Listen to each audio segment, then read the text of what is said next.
कोटेश्वरको भाटपटिनीमा यति बेला युवाहरूले तोडफोड गरिरहेका छन्। भाटपटिनी फोरेर विभिन्न किसिमका सामान व्हिस्की बियरहरू लिएर मानिसहरू घर घर कुदेका छन्। यहाँ लोडीपुडी गरिरहेका एक जमात युवाहरूले त्यहाँबाट प्रहरीहरूलाई रोकिरहेका छन् भने अर्को जमात युवाहरूले यहाँ भाटपटिनी तोडफोड गरिरहेका छन्। तपाईँले तिनकुनेमा देख्नुभयो भने तिनकुनेमा एउटा घर नै फोरेको अवस्था छ, घर जलाइएको अवस्था छ, रेस्टुरेन्ट साइडका घरहरू फोरिएको अवस्था छ। बंगलादेश त के थियो र बंगलादेशमा खाने पाएको छैन, हाम्रो नेपालमा जति खान्छ खाओ न ल।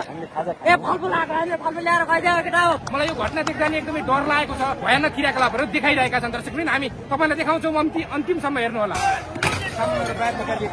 भाटपटिनी पुरै यस्तो भएको छ दर्शकवृन्द, यहाँ देख्न सक्नुहुन्छ।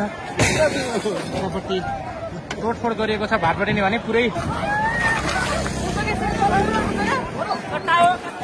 पानी मात्र खाऊ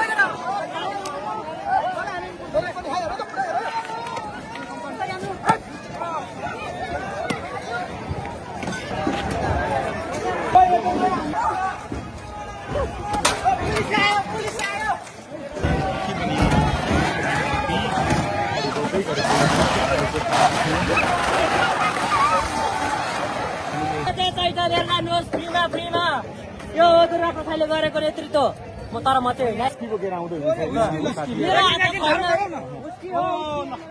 ओ माई गॉड, भाटपटिनीबाट सामानहरू निकालेर सामानलाई हेर्नुहोस्, यसरी यसरी लगिएको अवस्था छ। हेर्नुहोस्, आइसक्रिम उठाइएको अवस्था छ।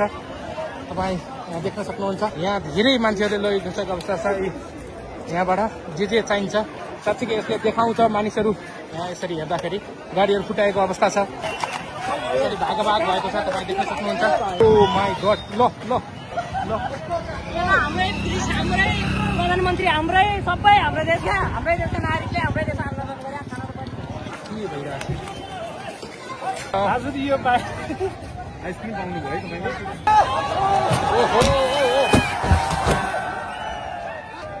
यहाँ चाहिँ यसरी फालेको छ।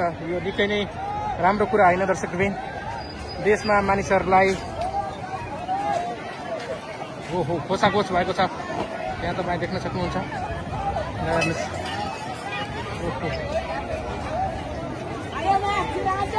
भाटपटिनीमा लुटपाट मचिएपछि त्यहाँ हामीलाई समेत अवरोध सिर्जना भएपछि हामी अब कोटेश्वरको तर्फ हामी यति बेला फर्किँदैछौँ। कोटेश्वर चोक हो यो।